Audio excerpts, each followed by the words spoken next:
In order to understand the state of Indonesian media law, it is essential to understand the historic context it is ascended from. Between 1965 and 1998, the New Order government of Indonesia, led by President Suharto, maintained a dictator-style control of the press and media.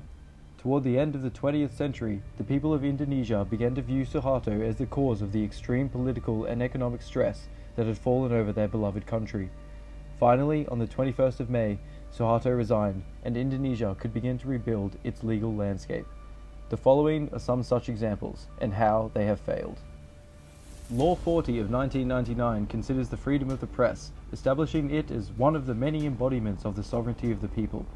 Law 40 has caused chaos in the courts by guaranteeing a right for citizens to seek and share any material, but no obligation on the state to share any information in return. The 2002 broadcasting law was a multifaceted approach focused on limiting the influence of government in media. However, after 18 years, the legislation has failed to deliver, and the government still holds a firm influence over what can and cannot be broadcasted. In 2014, journalist Haris Azhar released an interview which incriminated several high-ranking public officials and displayed the government's corruption in assisting organized crime and running a farcical war on drugs. The government's response?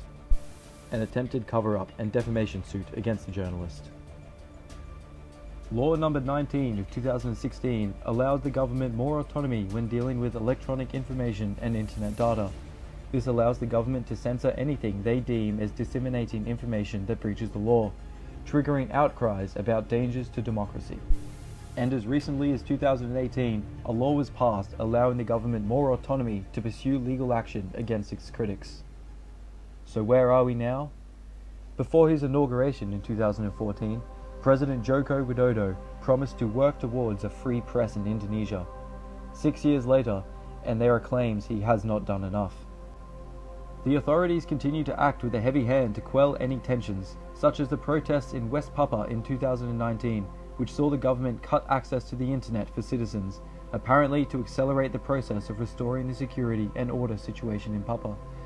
Additionally, foreign journalists continue to be liable for arrest and prosecution if they document the Indonesian military or any coverage of humanitarian disputes. Earlier this year, a 30-year-old American journalist was detained in Indonesia for allegedly violating the terms of his visa.